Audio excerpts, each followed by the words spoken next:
मेरे प्रियो, मेरे हाथ में क्या दिख रहा है? तराजू, है ना? न्याय को दिखाता है वो। जजमेंट, जस्टिस, न्याय। हमारा परमेश्वर न्यायी परमेश्वर है। क्या आज आप दुखी हैं मेरे भाई मेरी बहन? किसी ने आपको धोखा दिया है, किसी ने आपको लूटा है, किसी ने आपको चोट पहुंचाई है, नुकसान पहुंचाया है, आर्थिक रूप से, शारीरिक रूप से। क्या आप शोषण का शिकार हुए हैं? आपका मानसिक शोषण हुआ है, आर्थिक शोषण हुआ है, शारीरिक शोषण हुआ है। ओह मेरे भाई मेरी बहन, आपके लिए न्याय परमेश्वर न्याय लाएगा। God of justice will bring justice, will bring judgment for you. इस पृथ्वी के लोग, इस पृथ्वी के कोर्ट, न्यायालय, न्यायाधीश आपको हो सकता है सही ठीक न्याय ना दे, ना मिले, परंतु एक है स्वर्ग का परमेश्वर, गॉड ऑफ हेवन, उसका नाम यीशु मसीह है। Is a God of justice. वो पक्षपात नहीं करता है, वो न्यायी परमेश्वर है। आइए कुछ बाइबल में से हम वचनों को देखेंगे, पढ़ेंगे मेरे प्रियो, जो बाइबल बताती है कि परमेश्वर हमारा न्यायी परमेश्वर है, न्याय के काम करता है मेरे प्रियो, वो छोड़ता नहीं है। वो यशायाह उसका 30वां अध्याय और उसका 18वां वचन, वहाँ बड़ा प्यारा सुंदर वचन है, लिखा हुआ है। तो भी यहोवा इसलिए विलंब करता है कि तुम पर अनुग्रह करे, इसलिए ऊंचा उठेगा और कि तुम पर दया करे, क्योंकि यहोवा न्यायी परमेश्वर है। क्या ही धन्य है जो उस पर आशा लगाए रखते हैं। आशा लगाए रखें, आप धन्य हो जाएंगे। You will be blessed. क्यों? क्योंकि यहोवा न्यायी परमेश्वर है, वो अनुग्रह करेगा, न्याय लाएगा। Is a God of justice and judgment. Hallelujah. देखिए भजन संहिता उसका 97 और उसका दूसरा वचन कहता है, भजन संहिता 97 उसका दूसरा वचन, बादल और अंधकार उसके चारों ओर है और उसके सिंहासन का मूल धर्म और न्याय है। उसके सिंहासन का मूल धर्म और न्याय है मेरे प्रियो। कितनी खुशी की बात है। Hallelujah. Is a God of justice. वो जजमेंट का परमेश्वर है। और वो भजन संहिता 89 और उसका 14वां वचन वहाँ लिखा हुआ है मेरे प्रियो। भजन संहिता 89 और उसका 14वां वचन, तेरे सिंहासन का मूल, the foundation of your throne is righteousness and justice. तेरे सिंहासन का मूल धर्म और न्याय है, करुणा और सच्चाई तेरे आगे आगे चलती है। 15वें वचन कहता है, क्या ही धन्य है वह समाज जो आनंद के ललकार को पहचानता है। हे यहोवा, वे लोग तेरे मुख के प्रकाश में चलते हैं। आप चलेंगे यीशु के प्रकाश में, चलेंगे यीशु की ज्योति में। हालेलुया। क्योंकि वो न्याय परमेश्वर। हो सकता है आपकी इज्जत को लूटा है, आपके शरीर का उपयोग किया गया है, यूज एंड थ्रो कर दिया गया है आपका शरीर को। मेरे जवान बहन, मेरे जवान भाई, आपका मानसिक, शारीरिक, आर्थिक शोषण हुआ, पैसे ले लिए हैं, लूट लिए हैं धोखे से, आपकी ज़मीन, आपकी दुकान, आपका घर, आपका खेत हड़प लिया है। दुष्ट लोगों ने, बुरे लोगों ने, धोखेबाज लोगों ने आपके साथ अन्याय किया है, आपका शोषण किया है। आप पीड़ा में होंगे। खुशखबरी, हमारा यीशु मसीह आपके लिए न्याय लेके आएगा, न्याय लेके आएगा, न्याय लेके आएगा, न्याय लेके आएगा। वो न्यायी परमेश्वर है। हालेलुया। ओ न्यायी परमेश्वर है, वो न्याय करेगा मेरे प्रियो। वो आपको छोड़ेगा नहीं, क्योंकि वो आपको पसंद करता है, प्यार करता है मेरे प्रियो। हालेलुया। भजन संहिता 119 का 62 वचन कहता है, भजन संहिता 119 62, वहाँ लिखा हुआ बड़ा प्यारा सुंदर वचन लिखा हुआ है मेरे प्रियो। तेरे धर्ममय नियमों के कारण मैं आधी रात को तेरा धन्यवाद करने को उठूंगा। इंग्लिश में दिया हुआ है, at night I will rise to give thanks to you because of your righteous judgment. रात को आप उठेंगे, परमेश्वर का धन्यवाद देंगे। क्यों? उसके सच्चे न्याय के लिए। दुनिया के न्यायी लोग झूठा गलत न्याय दे सकते हैं, परंतु परमेश्वर सच्चा न्यायी परमेश्वर है। ओ मैं रात को उठूंगा, हालेलुया, आधी रात को तेरा धन्यवाद करने को उठूंगा। क्यों? तेरे सच्चे न्याय के लिए। हालेलुया। भजन संहिता 119, भजन संहिता 119 और इसका 164, भजन संहिता 119 और 164 वचन, वो भी बड़ा प्यारा वचन है। तेरे धर्ममय न्याय के कारण मैं प्रतिदिन 7 बार तेरी स्तुति करता हूँ। 7 बार स्तुति कर रहा है ये भजन का लिखने वाला। क्यों? क्योंकि तेरे धर्ममय न्याय के कारण। इंग्लिश में दिया हुआ 7 times a day I will praise you because of your righteous judgment. Hallelujah. 7 times a day I will praise you because of your righteous judgment. God is a righteous judge. Hallelujah. वो न्यायी परमेश्वर है।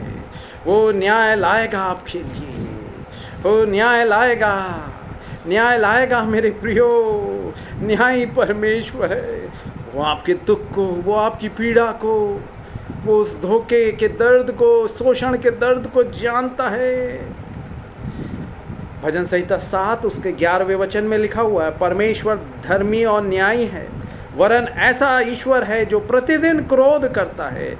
यदि मनुष्य ना फिरे तो वह अपनी तलवार पर सान चढ़ाएगा, और वह अपनी धनुष चढ़ाकर 3 तीर संधान चुका है, और उस मनुष्य के लिए उसने मृत्यु के हथियार तैयार कर लिए हैं। वह अपने तीरों को अग्नि बाण बनाता है। भजन संहिता 7वां अध्याय 11वां वचन हमेशा याद रखिएगा। परमेश्वर धर्मी है और न्यायी है, वरन ऐसा ईश्वर है जो प्रतिदिन क्रोध करता है। क्यों? आगे लिखा हुआ, यदि मनुष्य ना फिरे तो वह अपनी तलवार पर सान चढ़ाएगा, वह अपना धनुष चढ़ाकर 3 तीर संधान चुका है, और उस मनुष्य के लिए उसने मृत्यु के हथियार तैयार कर लिए हैं। वह अपने तीरों को अग्नि बाण बनाता है। आपका बदला लेना परमेश्वर का काम है।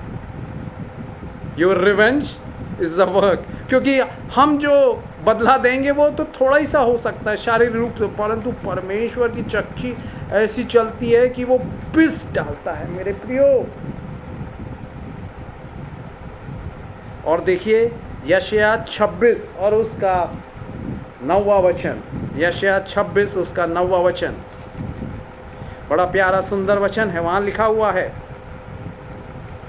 यशायाह 26:9, रात के समय मैं जी से तेरी लालसा करता हूँ, मेरा संपूर्ण मन यत्न से के साथ तुझे ढूंढता है, क्योंकि जब तेरे न्याय के काम पृथ्वी पर प्रकट होते हैं तब जगत के रहने वाले धर्म को सीखते हैं।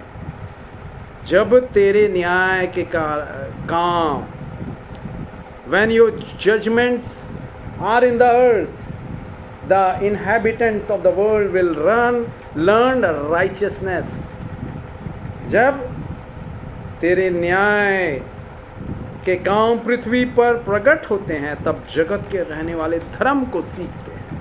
वो देखेंगे, अरे इसने ऐसा घूस लिया था, भ्रष्टाचार किया था, और देखो उसका एक्सीडेंट हो गया, उसकी नौकरी चली गई, निलंबित हो गया, वो टर्मिनेट हो गया, उसने घूस लेता था, परेशान करता था, धोखाधड़ी करता था, झूठे डॉक्यूमेंट्स बनाता था। न्याय करना परमेश्वर का काम है, और जब उसके न्याय के काम पृथ्वी पर प्रकट होते हैं तब जगत के रहने वाले धर्म को सीखते हैं। मेरे प्रियो, आइए हम पढ़ेंगे गलातियों की किताब 6वां अध्याय और उसका 7वां वचन। गलातियों की किताब 6वां अध्याय 7वां वचन कहता है, धोखा ना खाओ, परमेश्वर ठट्ठों में नहीं उड़ाया जाता, क्योंकि मनुष्य जो कुछ बोता है वही काटेगा। जो कुछ आप बो रहे हैं वही काटेंगे, वही काटेंगे। Whatever man sows he shall reap। धोखा, शोषण, अन्याय कर रहे हैं वैसे ही काटेंगे। बाइबल में दिया हुआ है, याकूब ने क्या किया, अपने बड़े भाई के साथ धोखाधड़ी की, उसका जन्म का अधिकार ले लिया, छीन लिया धोखे से। वो खुद धोखे का शिकार हो गया। बाद में शादी के समय आप पढ़ सकते हैं, उत्पत्ति में दिया हुआ है। याद रखिए, जो कुछ आप बोएंगे वैसे ही काटेंगे। अगर कटीला पेड़ का वो बीज से आप ज़मीन में बो रहे हैं तो क्या निकलेगा? कटीला ही पेड़ निकलेगा, कांटे वाला। अगर फलदार बीज बो रहे हैं तो फल वाले पेड़ उगेंगे, है ना, पौधे उगेंगे फूल वाले। अगर फूल के बीज बो रहे हैं तो वैसे ही आपके जीवन में जो बो रहे हैं वैसे ही आप काटेंगे। और कई बार हमारी इच्छा होती है, इसने मेरे साथ बुरा किया, मैं बदला ले लेता हूँ। तो परमेश्वर क्या कहता है? रोमियो 12 अध्याय 19वां वचन। रोमियो की किताब 12वां अध्याय 19वां वचन कहता है, हे प्रियो, बदला ना लेना, परंतु परमेश्वर के क्रोध को अवसर दो, क्योंकि लिखा है, बदला लेना मेरा काम है, प्रभु कहता है, मैं ही बदला दूंगा। He will take revenge। वो बदला देगा, वो बदला देगा, वो सच्चा न्याय आपके लिए लाएगा। मेरे भाई, मेरी बहन, चिंता ना करें, चिंता ना करें। आगे कहता है 20वां वचन, रोमियो 12:20, परंतु यदि तेरा बैरी भूखा हो तो उसे खाना खिला, यदि प्यासा हो तो उसे पानी पिला, क्योंकि ऐसा करने से तू उसके सिर पर आग के अंगारों का ढेर लगाएगा। Do good to your enemies. Yeshu ने भी कहा है मत्ती में, अपने शत्रुओं से प्रेम करो, अपने सताने वालों के लिए प्रार्थना करो। यस। और रोमियो 12:21 में लिखा हुआ, बुराई से ना हारो, परंतु भलाई से बुराई को जीत लो। बुराई से मत हारिए। God says, I will repay. Judgement belongs to God. इब्रानियों 10वां अध्याय और 30 और 31वां वचन कहता है। इब्रानियों 10वां अध्याय 30 और 31 वचन, क्योंकि हम जानते हैं जिसने कहा है, पलटा लेना मेरा काम है, मैं ही बदला दूंगा। और फिर यह कि प्रभु अपने लोगों का न्याय करेगा। जीवते परमेश्वर के हाथों में पड़ना भयानक बात है। It's a fearful thing to fall in the hands of the living God। मेरे प्रियो, न्याय परमेश्वर है, पलटा लेना, बदला लेना परमेश्वर का काम है। I will repay, revenge is mine। Justice, I am a God of justice. Yeshu Masih न्यायी परमेश्वर है। आज भी देखिए, यहूदी लोगों को संसार भर में, मैं गल्फ में काम किया हूँ, वहाँ के जो लोकल लोग हैं, अगर पता चल जाए इज़राइल का है तो वो बड़े गुस्सा हो जाते हैं। मेरे प्रियो, क्यों? क्योंकि उन्होंने क्या किया था कई साल पहले, जब यीशु, हज़ारों साल पहले, 2023 साल पहले जब यीशु मसीह को क्रूस पर चढ़ा रहे थे, तो उन्होंने कहा, ओ यहूदियों ने, जूस ने कहा कि इसका, यीशु का लहू हमारे और हमारे बाल बच्चों पर हो। इसीलिए जो हिटलर था उसने कितने लाखों यहूदियों का नरसंहार कर दिया, उनको मार डाला। मत्ती 27वां अध्याय 25वां वचन में लिखा हुआ है। ये यहूदी लोग ने क्या बोला था? यीशु को क्रूस पर चढ़ाते वक्त वो निर्दोष था, निष्पाप था, निष्कलंक था यीशु। उसने अंधों को आंखें दी, लंगड़ों को चलाया, मुर्दों को जिलाया, अंधों को आंखें दी। उसने भले काम किए, फिर भी उसको अन्याय से, झूठ से, धोखे से पकड़वा के क्रूस पर चढ़ाया गया। मत्ती 27-25 में दिया हुआ है। यहूदी लोग कहने लगे, सब लोगों ने उत्तर दिया, इसका लहू हम पर और हमारी संतान पर हो। हिटलर ने लाखों यहूदियों को मरवा डाला। और आज भी आप देखेंगे कई लड़ाइयाँ हो रही हैं, कई दंगे हो जाते हैं, मर्डर हो जाते हैं। मेरे प्रियो, परमेश्वर न्यायी परमेश्वर है, बदला लेना उसका काम है। छोड़ दे। क्या आपके साथ बुरा किया है किसी ने? धोखे से, अन्याय से, जबरदस्ती करके आपके पैसे लूट लिए, जमीन, घर, जायदाद षड्यंत्र से, धोखे से लूट ली गई है। न्यायी परमेश्वर, God of justice will bring justice to you. मेरे प्रियो, वो न्याय लाएगा, न्याय लाएगा, न्याय लाएगा। उसको बदला लेने दे। वो ऐसा बदला लेगा कि जैसे वो चक्की में आटा को बिल्कुल पीस जाता है। सबोपदेशक 8:11 में दिया हुआ है, बुरे काम के दंड की आज्ञा श्री के नहीं दी जाती। इसलिए मनुष्य का मन क्या करता है? बुरे काम में लगा रहता है।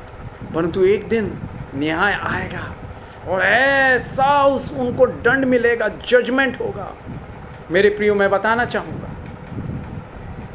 23 जनवरी 1999 को एक ग्राहम स्टेन्स करके ऑस्ट्रेलिया से आए डॉक्टर, वो कोढ़ियों के बीच में उड़ीसा में के गांव में सेवा करते। कोढ़ी, लेपर्स, कोढ़ी का आपने देखा होगा जिसका मांस गल जाता है, हड्डियां दिखने लगती है, एकदम देखने ही से आपको घृणा आने लगती है, आने लगेगी। उनके बीच में वो ऑस्ट्रेलिया का डॉक्टर अपना सारी सुख सुविधा वाले देश को, ऐशो आराम वाले देश को, ऑस्ट्रेलिया को छोड़ के भारत के ये उड़ीसा के एकदम छोटे से गरीब गांव में, जहां पानी ठीक से नहीं है और लोग पीड़ा में हैं, दर्द में हैं, दुख में हैं, वहाँ कोढ़ियों की सेवा करने लगा। कई साल तक वहाँ के कुछ लोगों को अच्छा नहीं लगा कि ये यीशु के बारे में बताता है, यीशु के प्यार से सबकी सेवा मुफ्त में कर रहा है। उनको अच्छा नहीं लगा, वो गुस्सा हो गए, वो नाराज़ हो गए, वो क्रोध से भर गए।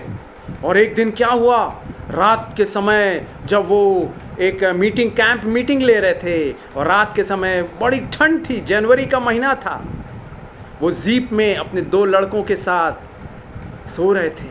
उनकी पत्नी और उनकी लड़की उनके एक और दूसरा जो गांव में उनका जो काम करने का था स्थान, वहाँ पर ठहरे हुए थे। और ये वाले गांव में आके वो सभाओं को ले रहे थे और मेडिकल कैंप लगाए थे और यीशु के बारे में, यीशु से प्रार्थना करके लोगों के दुख और दर्द दूर करने की कोशिश कर रहे थे, प्रार्थना करते थे। तो रात के समय वो सोने के लिए, ठंड बहुत थी, तो जीप में सो रहे थे। और वहाँ के जो उनसे नफ़रत करते थे, घृणा करते थे। हो सकता है आप भला काम करें फिर भी आपको घृणा करें, नफरत करें। यीशु ने खुद कहा है यूहन्ना 15 में कि लोग तुमसे घृणा करेंगे यदि आप भलाई कर रहे हैं, फिर भी आपसे घृणा करेंगे। ऐसा मत सोचिए कि आप अच्छा काम कर रहे हैं, सेवा कर रहे हैं, समाज सेवा, सबकी मदद कर रहे हैं तो आपसे सब लोग प्यार करेंगे। नहीं, कुछ लोग ईर्ष्यालु, जलन रखने वाले, वो नाराज हो जाएंगे, नफरत करेंगे, घृणा करेंगे। यूहन्ना 15:18 में यीशु ने कहा, यदि संसार तुमसे बैर रखता है तो तुम जानते हो कि उसने तुमसे पहले मुझसे बैर रखा। 19वां वचन कहता है, यदि तुम संसार के होते तो संसार अपनों से प्रेम रखता, परंतु इस कारण कि तुम संसार के नहीं वरन मैंने तुम्हें संसार में से चुन लिया है, इसीलिए संसार तुमसे बैर रखता है। 20वां वचन कहता है, जो बात मैंने तुमसे कही थी, दास अपने स्वामी से बड़ा नहीं होता, उसको याद रखो।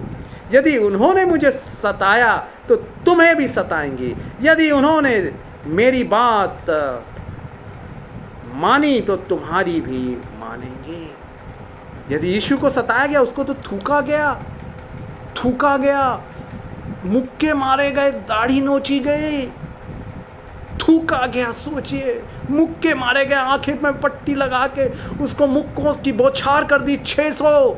वो बड़े क्रूर, कठोर, बलशाली रोमी सैनिक उसकी बेरहमी से पिटाई की। They beat him mercilessly, Jesus was bruised, beaten up mercilessly for you, आपके लिए उसको सताया गया। आपको भी सताएंगे क्योंकि आप यीशु के शिष्य हैं।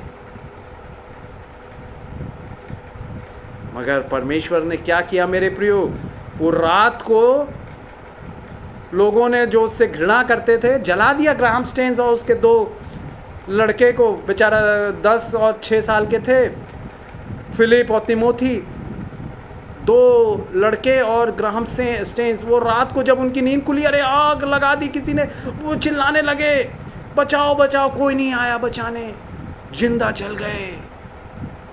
सुबह पता चला पत्नी को और उसकी बेटी को, वो बड़े रोने लगे, दुख में भर गए। हाय, उसकी पत्नी विधवा हो गई, उसके 2 बेटे मर गए। परंतु उसने प्रार्थना की, यीशु के वचनों को याद किया। अपने सताने वालों के लिए प्रार्थना करो, अपने शत्रुओं से प्रेम रखो। और दूसरे दिन इंटरव्यू संवाददाता उससे पूछने आए कि ऐसा आपको लग रहा है, इतनी आपके साथ घोर घटना हुई। उसने कहा, यीशु के वचनों को उनके सामने बोलते हुए कि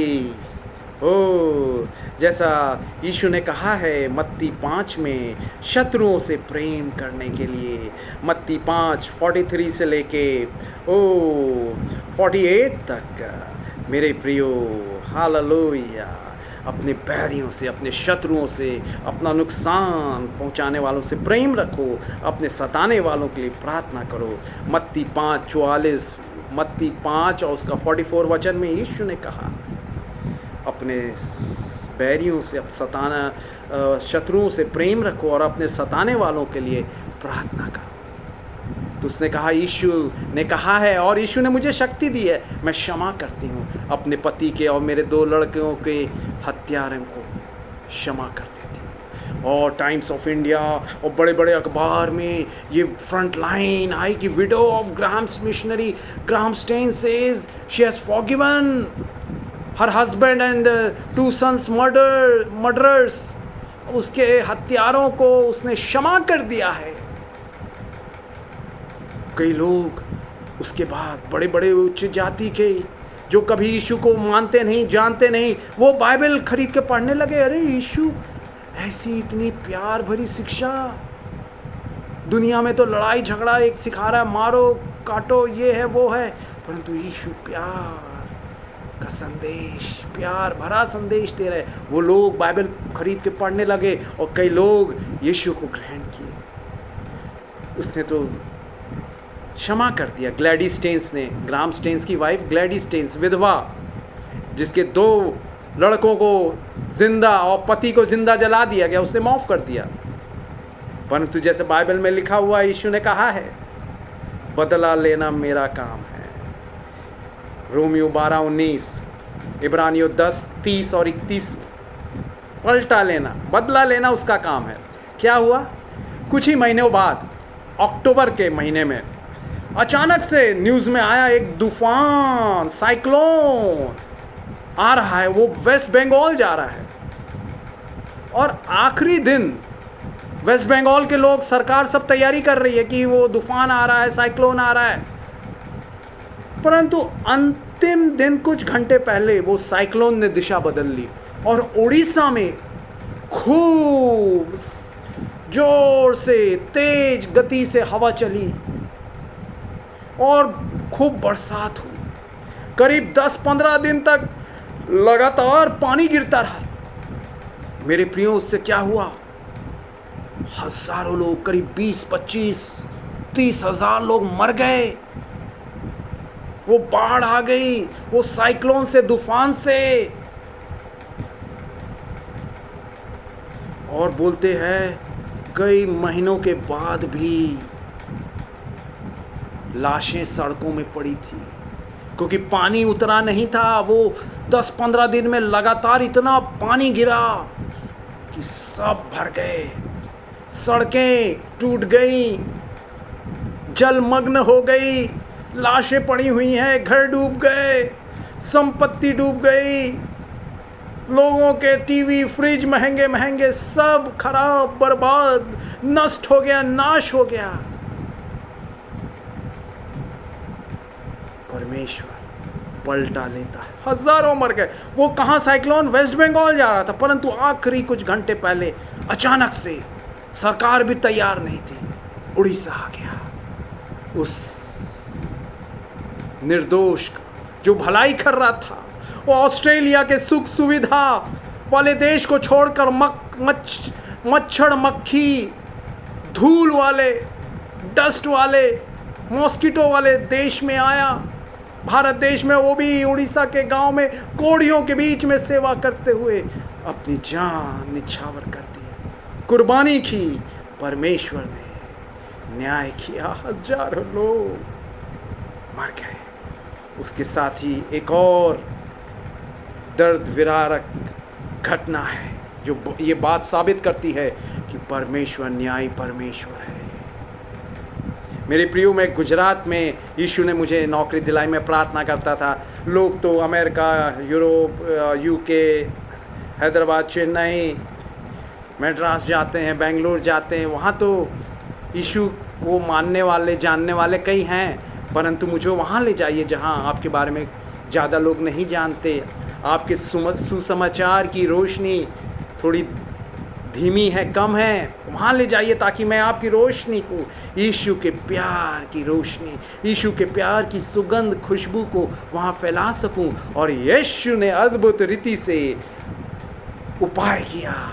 यीशु कहते हैं, मैं द्वार हूँ, और जो द्वार वो खोलता है वो उसको कोई बंद नहीं कर सकता। यीशु ने वो द्वार खोला, मुझे गुजरात में नौकरी मिल गई। और मेरे प्रियो, मुझे गुजरात में वहाँ जाने से पहले की घटनाओं के बारे में मैंने पढ़ा था, और लोग बताने लगे वहाँ कि ये करीब 2000 और 2001 की बात है, 2 की बात है, वहाँ पर चर्चेस को जलाया जा रहा था, पास्टर्स को मारा जा रहा था, मारा पीटा जा रहा था। क्यों प्रचार कर रहे हो? क्यों यीशु के बारे में सबको बताते हो? क्यों बताते हो यीशु चंगा करता है? लोग क्यों लोगों के दुख को लिए, दुखों के लिए, दर्दों के लिए प्रार्थना कर रहे हो? वो उनसे बैर करने लगे, सताने लगे। वो भला काम कर रहे थे, समाज सेवा कर रहे थे, गरीब दुखियों की, वो पीड़ित लोगों की, बीमार लोगों की, कोढ़ी लोगों की, अंधों की, बहरों की सेवा कर रहे थे, उनके लिए प्रार्थनाएं कर रहे थे। मगर वहाँ के लोग, कई लोग उनसे नफरत करने लगे, घृणा करने लगे और उनको सताने लगे, मारने पीटने लगे। चर्चेस जला दिए गए। और वहाँ का जो मुख्यमंत्री थे उस समय, केशु भाई पटेल करके, तो उनको जब ये बताया कि अरे चर्चेस जलाए जा रहे हैं, कुछ कीजिए, बोले अरे जलाने दो, ये लोग सबको यीशु के बारे में बताते हैं, जलाने दो। उन्होंने रोकने की प्रयास नहीं किया और कई दिनों तक चर्चेस, पास्टर लोगों से मारपीट, चर्चेस जलाए गए। क्या हुआ? अचानक से ऐसी परिस्थितियां हुई, केशुभाई पटेल को उनकी जो पार्टी थी बीजेपी ने हटा दिया और नरेंद्र मोदी करके उनको बनाया मुख्यमंत्री। साल बीतते गए, केशुभाई पटेल मुख्यमंत्री रह चुके हैं, फिर से उन्होंने कोशिश की मुख्यमंत्री बनने की, नहीं बन पाए। नरेंद्र मोदी ही बने रहे, दूसरी बार तीसरी बार वही नरेंद्र मोदी। और ये क्या हो गए, केशुभाई पटेल, उनकी खुद की पार्टी ने उनको साइडलाइन कर दिया, अनदेखा कर दिया, इग्नोर करने लगे। और उसके बाद कुछ सालों बाद मैं वहाँ 3 साल नौकरी किया, 2003 से 2006 तक। उसके बाद यीशु ने मुझे कुवैत में नौकरी दी और जब मैं आया वहाँ पर कुवैत में कुछ ही महीने हुए थे, मैं अखबार पढ़ रहा था, टाइम्स ऑफ इंडिया का ऑनलाइन अपने कंप्यूटर में, भारत का समाचार अखबार पत्र टाइम्स ऑफ इंडिया। तो उसमें आया कि Keshubhai Patel ex chief minister wife burned alive. अरे जिंदा जल गई केशुभाई पटेल मुख्यमंत्री की पत्नी। मैं पढ़ा, अरे कैसे जल गई वो, ये तो कुछ एकदम अनोखी घटना है, ये ऐसे ही साधारण रूप से नहीं होती, कोई जिंदा जल जाए। तो उसमें दिया हुआ था वो गांधीनगर में अपने सरकारी बंगले में वो एक्सरसाइज की कुर्सी थी, उसमें सुबह बैठ के वो एक्सरसाइज कर रही थी और वो कुर्सी में शॉर्ट सर्किट हो गया, आग लग गई और वो इतनी भारी थी, इतनी मोटी थी, वो उठ नहीं पाई, जल गई, जिंदा जल गई। कोई नहीं था घर में, कोई उसका पति या कोई बच्चे या कोई रिश्तेदार, कोई नहीं था, नौकर भी नहीं था उस समय, अकेली थी, इतनी भारी थी, इतनी मोटी थी कि वो अपने एक्सरसाइज चेयर से उठ नहीं पाई। जब शॉर्ट सर्किट से आग लगी तो बहुत जिंदा मर गई। When thy judgments are in the earth, the people of this earth will learn righteousness. क्यों ऐसा हुआ? क्योंकि जब वो मुख्यमंत्री थे केशुभाई पटेल, उन्होंने होने दिया, अरे चर्चे जल रहे हैं, जलाने दो लोगों को। खुद की पत्नी जिंदा जल गई। उसके बाद वो कोई भी पद उनको अच्छा नहीं मिला, साइड लाइन ही रहे वो लोग, उनकी खुद के पार्टी के उनको इग्नोर ही, दूर ही रखा किसी भी पद से। ये है परमेश्वर का न्याय, आपके लिए न्याय लाएगा। आइए प्रार्थना करें। यीशु, मेरे प्यारे भाई, मेरी प्यारी बहनों के दर्द को देखिए, दुख को देखिए, उनकी पीड़ाओं को देखिए। वो न्यायालय के कोर्ट जा के, वकीलों के पास और जजेस न्यायाधीश के पास जा के पेशी पे पेशी पर वो परेशान हो गए हैं। उन्हें शांति दीजिए, उनके लिए न्याय लाइए पिता। आपका वचन कहता है पिता, यीशु भजन संहिता 1:5 में पिता, कि कैसे आप उनके लिए न्याय लाएंगे। भजन संहिता 1:5 में दुष्ट लोग लिखा हुआ, भजन संहिता 1 पहला अध्याय उसका 5वां वचन, इस कारण दुष्ट लोग अदालत में स्थिर न रह सकेंगे और नापापी धर्मियों की मंडली में ठहरेंगे। यस लॉर्ड, दुष्ट लोग अदालत में स्थिर न रह सकेंगे और नापापी धर्मियों की मंडली में ठहरेंगे। यस मेरे प्रियो, आगे का वचन 6वां वचन कहता है, क्योंकि यहोवा धर्मियों का मार्ग जानता है परंतु दुष्टों का मार्ग नष्ट हो जाएगा। यस, वो दुष्ट लोग अदालत में स्थिर नहीं रह पाएंगे। यस लॉर्ड, कितना सुंदर आपका शांति भरा वचन है। और दुष्ट लोग अदालत में स्थिर नहीं रह पाएंगे। भजन संहिता 112:5 में भी दिया हुआ है पिता। भजन संहिता 112:5 में जो पुरुष अनुग्रह करता और उधार देता है उसका कल्याण होता है, वह न्याय में अपने मुकदमे को जीतेगा। आप मुकदमा जीत जाएंगे क्योंकि लड़ाई आपकी नहीं है, परमेश्वर आपकी ओर से लड़ेगा। निर्गमन 14 अध्याय 14वां वचन कहता है, युद्ध तुम्हारा नहीं परमेश्वर का है। वो लड़ेगा आपकी ओर से। हालेलुया। यिर्मयाह 51 और उसका 36वां वचन, बड़ा सुंदर प्यारा वचन है मेरे प्रियो। यशायाह 51 उसका 36 वचन 36, जेरेमिया चैप्टर 51 वर्स 36, यिर्मयाह 51 उसका 36वां वचन। इसलिए यहोवा कहता है, मैं तेरा मुकदमा लड़ूंगा और तेरा बदला लूंगा, मैं उसके ताल को और उसके सोतों को सुखा दूंगा। हालेलुया। यस यस, आपका मुकदमा आपका परमेश्वर यहोवा लड़ेगा, जो युद्ध में सामर्थी है। भजन संहिता 24 के अनुसार, O the Lord of host who is mighty in battle, your battle belongs to the Lord and he has never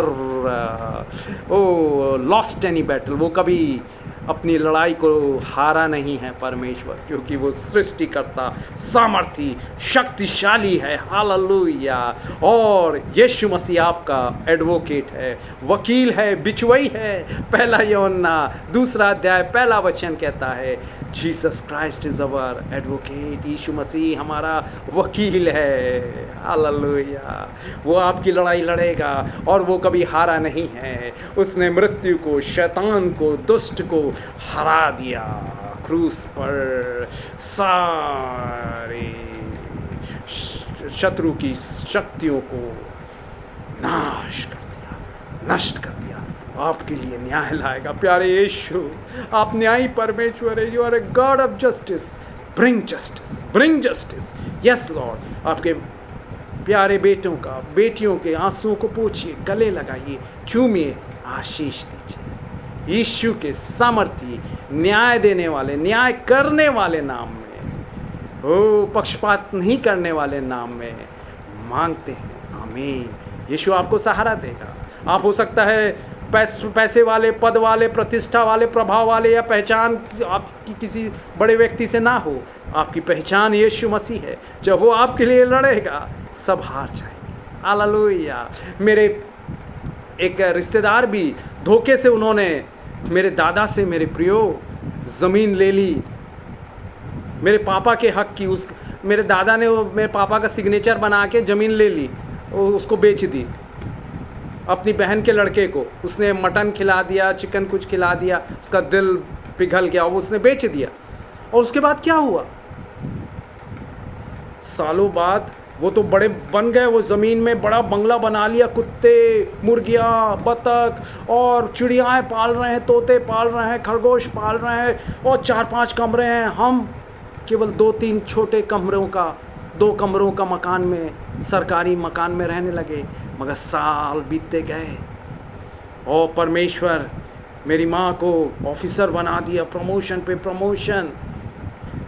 हमारी पढ़ाई लिखाई भी अच्छी होने लगी। और जो धोखे से ज़मीन ली थी, उनके बच्चे पढ़ लिख नहीं पाए। 2 लड़कियां अन्य जातियों से शादी की, जिसके ऐसे लोगों से जो 4 विवाह कर सकते हैं, 4 शादियां कर सकते हैं, उस समाज के लोगों से शादी की, सोचिए। और लड़का 35 साल की उम्र में उसने भी अन्य जाति लड़की से शादी किया था, कैंसर से मर गया। और जिस भाई ने लिया था वो ज़मीन 50 साल की उम्र में हार्ट अटैक से मर गया। और वहाँ पर जो ज़मीन में धोखे से उन्होंने ली थी, मेरे दादा को खाना मटन खिला के, मेरे दादा ने मेरे पिताजी का सिग्नेचर झूठा बना के बेच दिया था उसको। वो ही ज़मीन उनके लिए मौत का कारण बन गई। क्यों? क्योंकि सामने में ही एक जो 5 बार वो एक धर्मस्थल से जो आवाज़ आती है, वो समाज के लोगों का धर्मस्थल बन गया। वो उपासना की जगह उनके घर के जस्ट सामने, और पूरी कॉलोनी वैसे ही। उनके समाज जो बड़े उग्र रहते हैं, लड़ाई करने वाले रहते हैं, कठोर क्रूर रहते हैं, वो समाज से घिर गए। आजू बाजू सब हो गया। आज उनकी कॉलोनी में अगर कोई बोले अरे सस्ते में मकान मिल रहा है ले लो, कोई वहाँ नहीं जाएगा, क्योंकि वहाँ कुछ ना कुछ गड़बड़ होती रहती है, दंगा या कुछ लड़ाई झगड़ा ये वो। और लड़का 35 साल की उम्र में कैंसर हो गया, उसको मर गया। सोचिए, परमेश्वर सच्चा न्याय है। जब उसके न्याय पृथ्वी पर प्रकट होते हैं तो पृथ्वी के लोग धार्मिकता को सीखते हैं। When his justice are